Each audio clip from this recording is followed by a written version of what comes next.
Earth, a unique planet, restless and dynamic. Continents shift and clash. Volcanoes erupt. Glaciers grow and recede.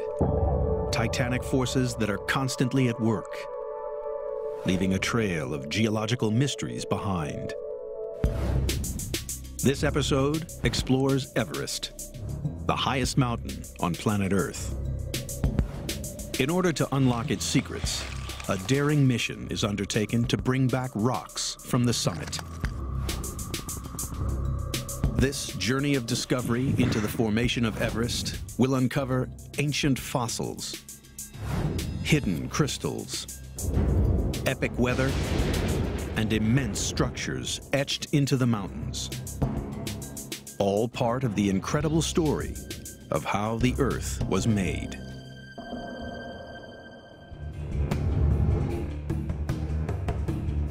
The Himalayas stretch 1,500 miles across Asia.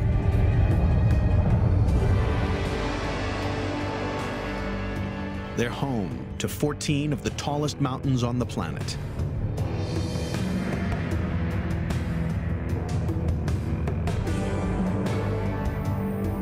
And one rises above all others: Everest. At 5.5 miles tall, Everest is the highest mountain in the world. In order to figure out how this giant mountain was made, geologists need evidence. Rock samples from Everest.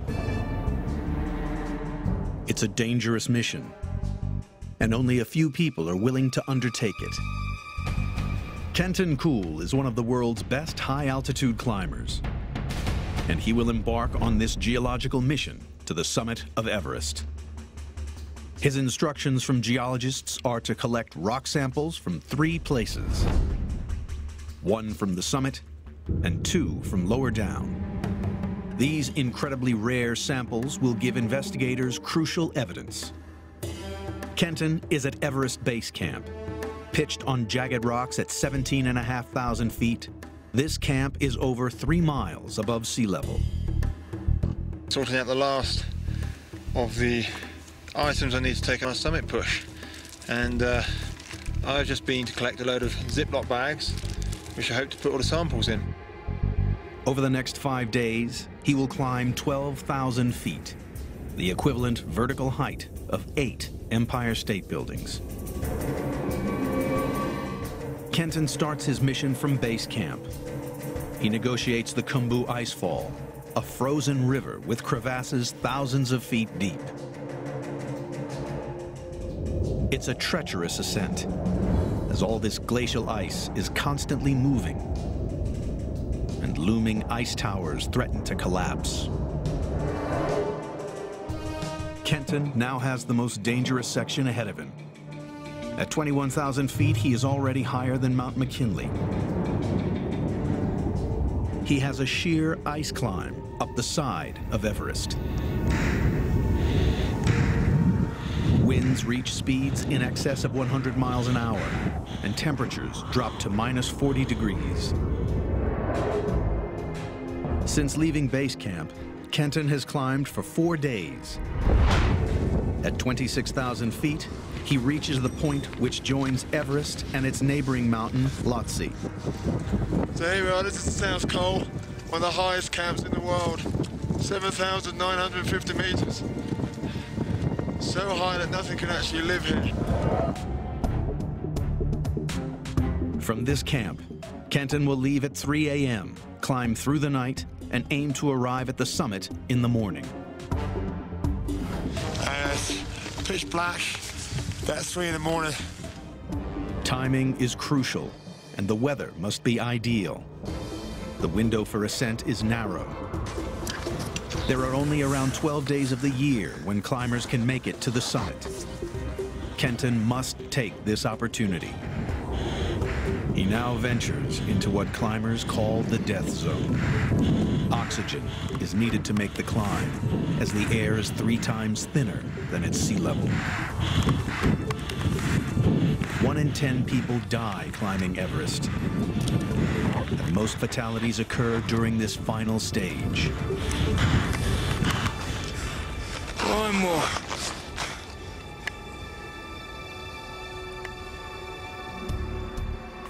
Kenton finally reaches the top of Everest.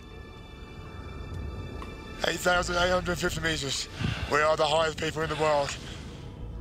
This is the view from the highest place on planet Earth.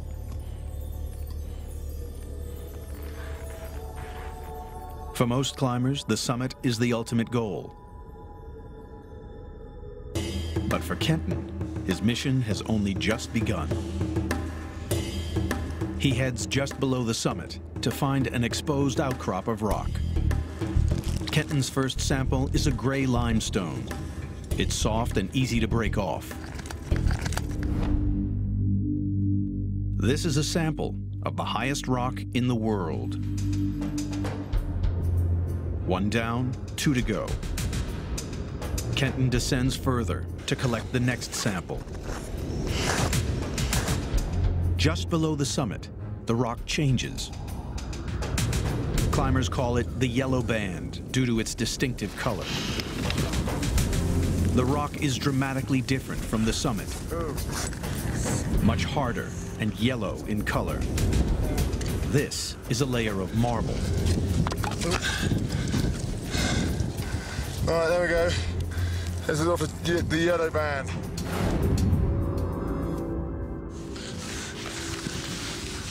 All right, so that's that. That's the yellow band. We've collected samples from here. It's not been very easy. We're getting out of here. It's beginning to snow. But he has one more to go.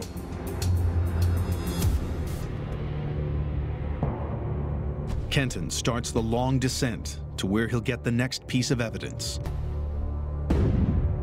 He enters into the Western Cwm, a huge U-shaped valley which has been carved by the Khumbu Glacier, a frozen river of ice that has relentlessly pushed downward over the past 1,000,000 years. Rock and debris in the glacier have ground away at the rock underneath,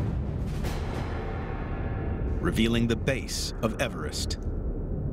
Kenton needs to take his final sample from this area of distinctive white rock. Granite.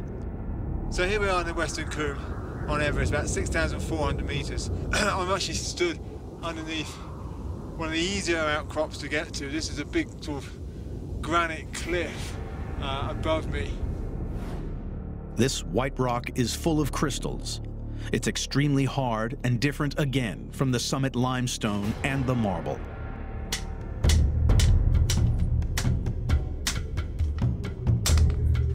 Yeah, we've got quite a nice sample of the granite there.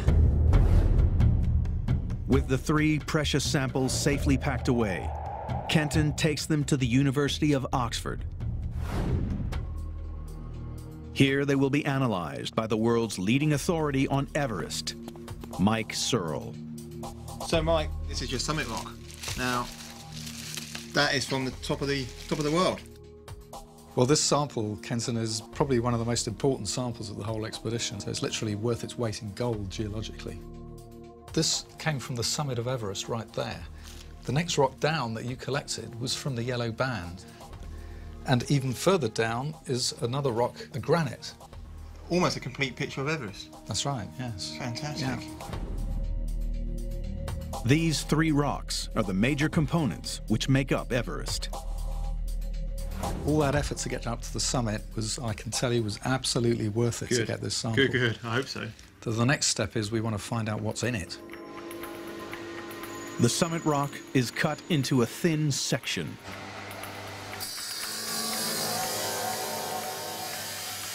So thin, light can pass through it. Okay, let's have a look at this slide of a limestone that's from the summit of Everest. The highest rock sample in the world reveals its secret. Oh, that looks interesting. What's that?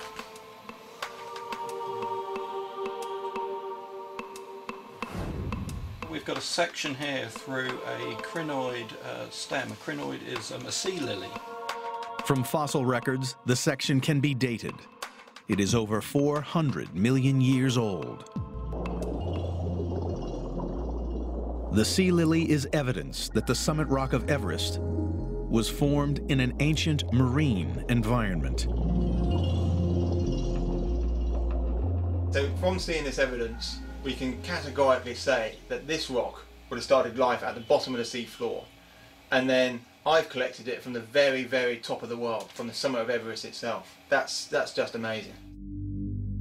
But a mystery is revealed. How had rock with marine fossils in it ended up on the top of Everest?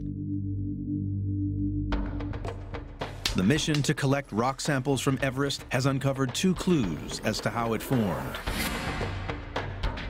Samples show that the mountain is made from 3 distinctive types of rock. Rock from the summit of Everest contains marine fossils, proving it started life on the bottom of the sea.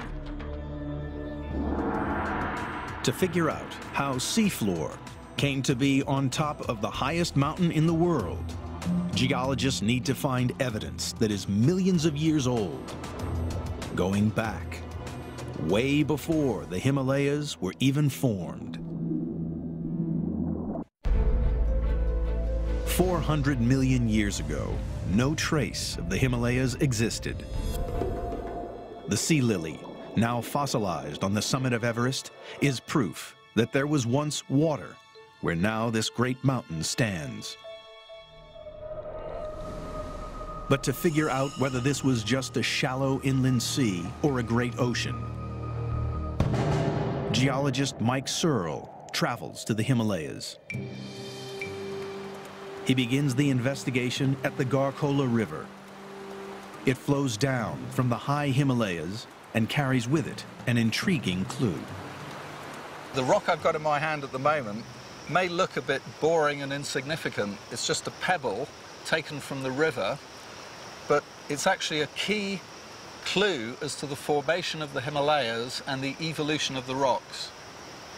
It's almost by magic, but when you smash a rock like this open, what it reveals inside is an absolutely beautiful fossil. And this fossil is what we call an ammonite. This ancient creature is part of the squid family. It's proof of a complex ecosystem found in a deep ocean. Giant squids swimming around in the seas that once lay between India and Asia. And this is some of the key evidence that we've got, that there was a major ocean between the continents. But to find marine fossils in the high Himalayas and on the summit of Everest, some immense geological force must have pushed the ocean floor upwards, above the water. Figuring out how this happened has taken geologists over 100 years. The first lead in this investigation came from an unlikely place: Antarctica. In 1910, the renowned Antarctic explorer Robert Scott began his ill-fated expedition to the South Pole. After reaching the pole, Scott and 5 of his team died. When the bodies were discovered, among their equipment were carefully wrapped and labeled fossils.